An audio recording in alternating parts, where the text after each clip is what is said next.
ये वही देश है जहां 1998-99 के आसपास गणेश की मूर्तियां दूध पीती थी।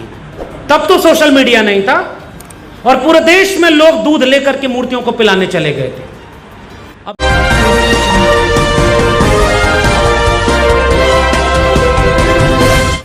नमस्कार, मैं महावीर सिंह राजपूत और आप देख रहे हैं चंदेरी हलचल web news channel.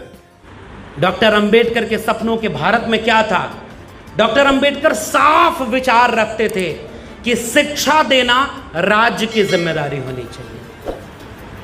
Bombay legislative assembly में डॉक्टर अंबेडकर ने बाकायदे पर्चा पढ़ा, अपना पूरा शर्त या एक बयान दिया वहां पर कि इस देश में सबसे ज्यादा पैसा जो सरकार वसूलती है वो जनता से वसूलती है, जिसमें ज्यादातर हमारे लोग हैं, और सबसे कम खर्च करती है तो वो शिक्षा पे खर्च करती है। और बैंक, आप बैंक वाले हैं, आप तो बेहतर जानते होंगे कि एजुकेशन लोन लेना कितना मुश्किल है। डॉक्टर अंबेडकर ने ये चिंता जाहिर की थी कि अगर इस देश में चुनी हुई सरकारें शिक्षा देने का काम नहीं करेंगी तो शिक्षा सबको नहीं मिल पाएगी। और इसके लिए जब उन्होंने कहा था ना कि शिक्षा व शेरनी का दूध है, जो पीएगा वो दहाड़ेगा, कोई दहाड़ न पाए, इसलिए जिनके जहन में मनुस्मृति थी उन्होंने भारत के संविधान को कमजोर करने के लिए, आइडिया ऑफ इंडिया को कमजोर करने के लिए, डॉक्टर अंबेडकर का सपनों का भारत न बन पाए, इसको सुनिश्चित करने के लिए उन्होंने शिक्षा को भी प्राइवेट हाथों में बेच दिया है। जिस समय दुनिया कोविड से लड़ रही थी, और ये बात याद दिलाने की जरूरत है क्योंकि हम भारतीय लोग बहुत जल्दी भूल जाते हैं, नए नए तमाशे शुरू हो जाते हैं, नए नए बाबा पैदा हो जाते हैं, नए नए चमत्कार होने लगते हैं और उसमें हम असली सवाल भूल जाते हैं। डॉक्टर अंबेडकर 32 डिग्रियां लेकर विदेश से लौटे थे, 4-4 पीएचडी किया था उन्होंने, 4-4 पीएचडी की डिग्री, 32 ओरिजिनल डिग्री, एक भी डिग्री डॉक्टर अंबेडकर की फेक नहीं थी। आप समझिए, जो आजकल लोग बने हैं वो अपनी डिग्री दिखाते हैं तो पता चला वो भी डिग्री नकली है। और हमारे विश्वविद्यालय की डिग्री, जिस समय वो फॉन्ट बना ही नहीं था तब भी वो डिग्री बन गई थी, लेकिन डॉक्टर अंबेडकर के पास ओरिजिनल डिग्री थी, हुनर था। स्कूल में पढ़ने गए तो स्कूल से बाहर बिठा दिया, उन्हें शिक्षा तक मिलना नहीं नसीब हुआ, लेकिन फिर भी अपने हुनर से जब पढ़ाई की विदेश से लौटे। और मैं गया हूं उस जगह पर, गुजरात का वडोदरा जिले का सयाजी बाग, जो अब संकल्प भूमि के नाम से जाना जाता है। डॉक्टर अंबेडकर जब वहां अपनी शर्त के मुताबिक नौकरी करने गए, अफसर रैंक पर थे, चपरासी फाइल फेंक कर देता था, पानी पीने को नहीं देता था, उतना अपमान जलालत। डॉक्टर अंबेडकर उस जगह पर लौट कर आए और रोए। उनके पास तो सारी ओरिजिनल डिग्रियां थी, देखते कि इस देश में इतना बड़ा अपमान एक पढ़े लिखे शख्स के साथ हो सकता है तो ये देश रहने लायक नहीं है, विदेश चले गए होते, अच्छी डिग्री लेकर के गए थे, अच्छी नौकरी पाते, एक अच्छे पिता, एक अच्छे पति, एक अच्छे नागरिक हो जाते। लेकिन रोने के बाद डॉक्टर अंबेडकर ने वही संकल्प लिया कि मैं इसी मुल्क में रहूंगा और जब मैं इतना पढ़ा लिखा हूं, मेरे साथ इतना अपमान है तो मेरे लोगों के साथ कितना अपमान होगा। उन्होंने वही संकल्प लिया कि जब तक इस देश में मैं बराबरी का समाज नहीं बना देता, इस जाति व्यवस्था के खिलाफ आंदोलन पूरे देश में नहीं खड़ा कर देता, तब तक मैं चैन से नहीं बैठूंगा। और आज भी वो जगह संकल्प भूमि के नाम से याद की जाती है। और इसलिए मैं कहता हूं डॉक्टर अंबेडकर हमारे नायक हैं। उन्होंने भागना कबूल नहीं किया, जो सबसे बड़ी मुश्किल थी उससे सीधे टकराना कबूल किया। और तब मैं ये बात याद करते हुए कह रहा हूं कि डॉक्टर अंबेडकर की चिंताओं में से सबसे प्रमुख चिंता थे शिक्षा। और शिक्षा के लिए डॉक्टर अंबेडकर बार बार कहते थे कि शिक्षा पर सबसे ज्यादा खर्चा स्टेट को करना चाहिए, क्योंकि आम जनता के टैक्स के पैसे से स्टेट चलता है, शिक्षा सरकारी होनी चाहिए। डॉक्टर अंबेडकर वहीं पर स्पष्ट अपनी राय रखते हैं कि बैंकों का नेशनलाइजेशन होना चाहिए। डॉक्टर अंबेडकर का साफ विचार है कि बैंक राष्ट्रीयकृत होना चाहिए, वित्तीय निगम राष्ट्रीयकृत होना चाहिए, रेलवे को राष्ट्रीयकृत करने की बात करते हैं। और आज कुछ लोग जो डॉक्टर अंबेडकर का नाम लेते हैं और 14 अप्रैल को उनकी मूर्ति पर माला भी पहनाते हैं, वो इन्हीं सारी चीजों को प्राइवेट हाथों में बेच रहे हैं। और तब मैं याद कर रहा हूं कि कोविड जब आया, कुछ लोग कहते हैं कि 5 लोग आप कहेंगे कोविड में बहुत लोग मर गए, कहा आपके गांव में कितने मरे, तो कहा 5 मरे, कहा मोदी जी ना होते तो 10 मर गए होते, 20 मर गए होते। मैं तो उत्तर प्रदेश से आया हूं जहां राम राज्य आया हुआ है ना। कोविड में दुनिया में ऐसा दृश्य कहीं नहीं था जैसा उत्तर प्रदेश की नदियों में तैरती हुई लाशों का था, जिसके ऊपर कफन तक नहीं थे और कुत्ते उन लाशों को नोच रहे थे, और फिर भी उत्तर प्रदेश के लोग, हम लोग भूल गए। और याद करिए उसी कोविड में जब सांप्रदायिकता फैलाई जा रही थी, मुसलमानों को कोरोना घोषित किया जा रहा था, उसी कोविड में जब दुनिया कोविड से लड़ने के लिए सोच रही थी, इंसानियत की बात हो रही थी, हमारे देश में इंसान को लड़ाया जा रहा था, और वहीं एक आध नमूने उस समय भी पैदा हो गए थे कि कोरोना से बचना है तो थोड़ा सा गोबर लीप लीजिए, थोड़ा सा गोबर ओढ़ लीजिए। कुछ एक टीवी पर बैठकर किसी ने कहा कि गोबर लीपने से ये फायदा होता है, ओढ़ने से ये फायदा होता है, तो थोड़ा थोड़ा गोबर अगर खा लें तो हो सकता है दिमाग भी बढ़ता है। मैं जब ये बात कह रहा हूं तो ये मजाक की बात नहीं है, मैं चिंता के साथ ये बात कह रहा हूं कि जिस देश में सावित्रीबाई फूले और ज्योतिबा फूले, और मैं पिछले दिनों पुणे गया था, भिड़े वाला, मैंने अपनी आंखों से वो जगह देखी, वो उस मिट्टी को छू कर आया जहां पहला स्कूल माता सावित्रीबाई फूले और ज्योतिबा फूले ने खोला था, वो आज खंडहर बना पड़ा है। उस पूरे इलाके में उतनी बुरी स्थिति किसी दूसरी इमारत की नहीं थी, और ऐसा लगता है कि उसे छोड़ दिया गया है कि वो गिर जाए, ढह जाए, नष्ट हो जाए।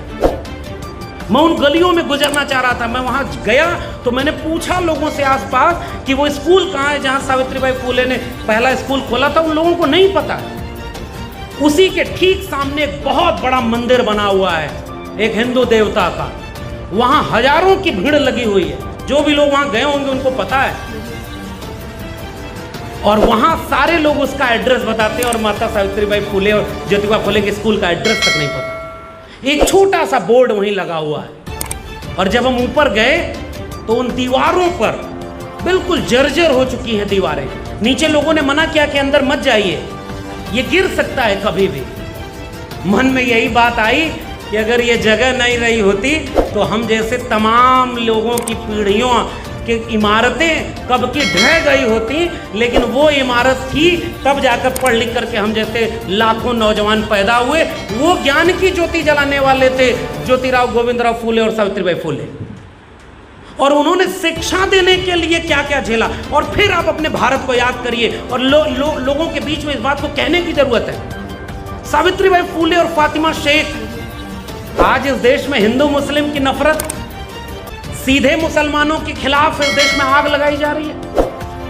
हम डॉक्टर अंबेडकर को मानने वाले लोग, पढ़िए, डॉक्टर अंबेडकर 2 राष्ट्र के सिद्धांत के खिलाफ थे। वो जिन्ना को लिखते हैं पत्र कि आपको आपकी मुक्ति नहीं मिलेगी, हमारे भी लोग इस देश में सदियों से पीड़ित हैं, लेकिन ये हमारा मुल्क है, हम इसे ही अच्छा बनाएंगे और अपने लोगों के रहने लायक बनाएंगे, आइए मिलकर लड़ते हैं। डॉक्टर अंबेडकर कह रहे थे ना साफ कि अगर मेरे हित में और राष्ट्र के हित में अगर टकरावट होगी तो मैं राष्ट्र के हित को चुनूंगा, लेकिन मेरे समाज के हित में और देश के हित में टकराहट होगी तो मैं अपने समाज के हित को चुनूंगा, क्योंकि मेरा समाज अगर अच्छा नहीं है तो ये देश कैसा है। और तब डॉक्टर अंबेडकर ने एक ऐसे भारत की कल्पना की थी जिसमें शिक्षा केंद्र में थी। और मैं फिर से ये सवाल कर रहा हूं कि ज्योतिबा फूले, सावित्रीबाई फूले जिस रास्ते चल करके उस स्कूल में पढ़ाने जाया करते थे, उस रास्ते पर कचरा फेंका गया, पत्थर फेंके गए। एक बात इस देश में आज चीख करके कहने की जरूरत है कि पता करो कि जो पहला लड़कियों का स्कूल 3 जनवरी 1848 को खोला गया था, वो सारी जाति के लड़कियों का था, महिलाओं का स्कूल खोला गया था, और फिर भी यह प्रकाश के लोगों ने पत्थर क्यों मारा? क्यों? ये हमारी शिक्षा के खिलाफ थे। दलित बच्चों को पढ़ाने के लिए जो स्कूल खोला गया वो उसके खिलाफ थे। तो जो शिक्षा के खिलाफ था उसने उनके ऊपर पत्थर फेंका।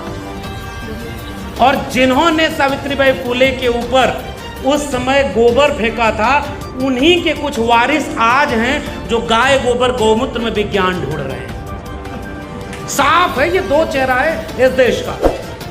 हम अपने पुरखों को पूरी शान से याद करते हैं कि हमारे पुरखे किसी गाय गोबर गौमूत्र में विज्ञान नहीं ढूंढ रहे थे, वो विज्ञान की बात करते हुए इंसानियत को मोहब्बत का पाठ पढ़ाते हुए बराबरी का देश बनाना चाह रहे हैं। इसलिए उन्होंने शिक्षा की लड़ाई लड़ी। और तब मैं कह रहा हूं, डॉक्टर अंबेडकर को याद करने वाले लोगों, हमारी जिम्मेदारी यह भी है कि अगर सांप्रदायिकता की आग इस देश में दंगे के नाम पर लगाई जाएगी, रोज मंदिर मस्जिद हिंदू मुस्लिम लड़ाया जाएगा, तो हम ये बात इस मुल्क के कोने कोने में बताएंगे कि जब ज्योतिबा फूले को उनके पिता ने घर से निकाला तो पहला स्कूल खोलने के लिए जगह उनके दोस्त उस्मान शेख ने दी थी और उनके बाड़े में पहला स्कूल खोला गया था। ये साझा विरासत का देश हमारा है।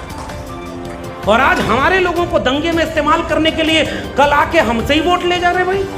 मैं तो उत्तर प्रदेश से आया हूं और साफ आलोचना करता हूं कि हमारे लोग अगर वोट न दें तो ये इन जालिमों की सरकार कभी नहीं बन सकती है। हमारे लोग उनका वोटर बन करके उनकी सरकार बनाए हुए हैं और वो हमारे लोगों को दंगे में इस्तेमाल कर रहे हैं। मैं बार बार इस देश के लोगों से ये पूछना चाहता हूं कि भारत में गौतम बुद्ध के खिलाफ चाहे कबीर हो, रैदास हो, बुल्ले शाह बाबा फरीद हो, इन लोगों के खिलाफ, और उसके आगे बढ़ के आइए ज्योतिबा फूले, सावित्रीबाई फूले, छत्रपति शाहू जी महाराज। एक मौका मिला मुझे वहां जाने का शाहू पैलेस में, और शाहू पैलेस में पहली बार मैं उस दरबार में जब खड़ा हुआ, सामने कुर्सियां लगी थी, लगभग 70-71 कुर्सियां भी थीं, और उन कुर्सियों के बीच खड़े होकर मुझे महसूस हुआ कि 26 जुलाई 1902 में ये वही जगह है जब छत्रपति शाहू जी ने अपने इसी दरबार के लोगों के बीच जनगणना जाति के आधार पर कराई और पाया कि 71 में से 60 पदों पर केवल ब्राह्मण बैठे हुए हैं। मध्यवर्गीय पदों में से 50 में से 45 पर केवल ब्राह्मण बैठे हुए हैं।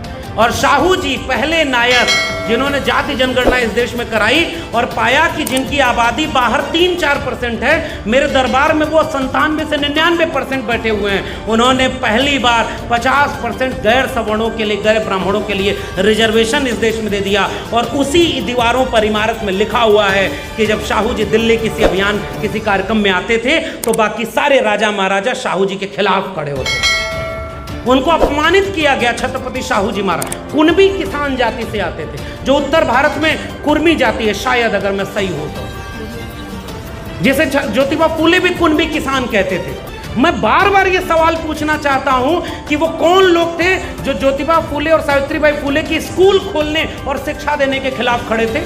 वो कौन लोग थे जो जाति जनगणना कराकर बराबरी का हक? मैं शाहू पैलेस में गया, जैसा जितनी बुरी हाल भिड़े वाला की उस पहले स्कूल की है ना, उससे ज्यादा बुरी हाल शाहू पैलेस की। बाहर से एक चमचमाती इमारत है और अंदर जो कागज दस्तावेज हैं वो सब ऐसा लगता है मिटा तो नहीं सकते, हिम्मत तो नहीं है, इसलिए अपने आप मिट जाएं उस हालत पर छोड़ दिए गए। बिल्कुल बेतरतीब खड़े हैं वहां पर। और मैं उन दस्तावेजों में खोजना चाह रहा था कि कोल्हापुर एक ऐसी रियासत जो 1902 से 1920, और याद करिए यहां से एक पैगाम भी मैं दे रहा हूं ओबीसी SC ST एकता की। छत्रपति शाहू जी ओबीसी कुणबी किसान जाति से आते थे और 1902 से 1920-22 तक छत्रपति शाहू जी महाराज एक फरमान निकालते हैं कि मेरे राज्य में प्राथमिक शिक्षा निःशुल्क होगी, मेरे राज्य में बधुआ मजदूरी प्रतिबंधित होगी, मेरे राज्य में जो मातंग प्रथा है, जमींदारी की प्रथा, ये खत्म होगी, मेरे राज्य में कोई अछूत कोई बनाएगा, किसी को छुआछूत करेगा तो उसको सजा मिलेगी। गंगाराम कांबले मुझे याद आते हैं। गंगाराम कांबले को पता, जब शाहू जी बाहर थे उन्हें पता चला कि उनके दरबार के लोगों ने उनके एक व्यक्ति की बड़ी पिटाई कर दी। गंगाराम कांबले क्या क्यों पिटाई की? पता चला कि उन्होंने सार्वजनिक तालाब से पानी छू लिया, तो कहा एक शूद्र तालाब से पानी छू लिया।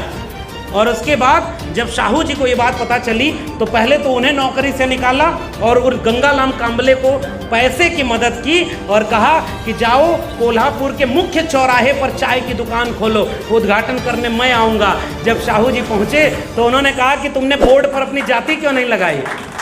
तो शाहू जी ने मुस्कुराते हुए कहा कि लगता है गंगाराम तुम पूरे कोल्हापुर का जाति भ्रष्ट, धर्म भ्रष्ट करके मानोगे।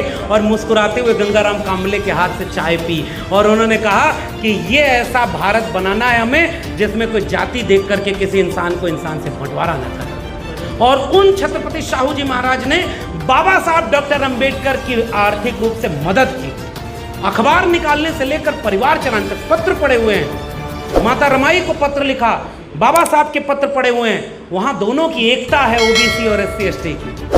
हमारे नायकों को आपस में बांट दिया। मैं फिर से सवाल करता हूं, शाहू जी के खिलाफ कौन खड़ा था? उसके बाद जब आए त्रिवेणी संघ, बताओ बिहार के लोगों, बिहार में त्रिवेणी संघ के खिलाफ कौन लोग बदनाम किए कि वो 3 जातियों का संगठन है? और मैं उस त्रिवेणी संघ को याद कर रहा हूं जो केवल ओबीसी की बात नहीं कर रहा था, ओबीसी के लीडरशिप में खड़ा हुआ एक आंदोलन जिसके 3 बड़े नेता तीनों ओबीसी थे। और तीनों ओबीसी नेता जो अर्जक संघ तक अगर आप ले जाएंगे, चाहे जगदेव बाबू हो चाहे रामस्वरूप वर्मा हो, दोनों ओबीसी कम्युनिटी से आते थे।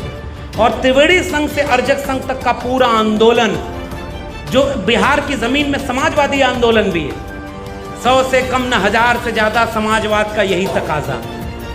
मिटे गरीबी और अमीरी, मिटे चाकरी और मजबूरी, उस पूरे आंदोलन का नारा त्रिवेणी संघ अर्जक संघ का। पुनर्जन्म और भाग्यवाद, इनसे निकला ब्राह्मणवाद। ब्राह्मणवाद की क्या पहचान, गिटपिट बोले करे न काम। मानववाद की क्या पहचान, ब्राह्मण भंगी एक समान।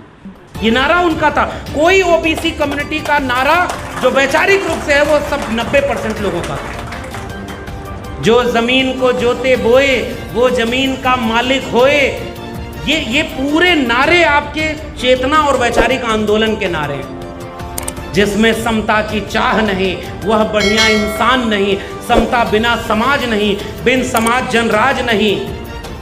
जो जमीन को जोते बोए वो जमीन का मालिक होए। राष्ट्रपति का बेटा हो या चपरासी की हो संतान, टाटा बिरला या मजूर का सबको शिक्षा एक समान। और सबको शिक्षा सबको काम वरना होगी नींद हराम। और सबको शिक्षा दे न सके जो, वो सरकार निकम्मी है। और जो सरकार निकम्मी है वो सरकार बदलनी है।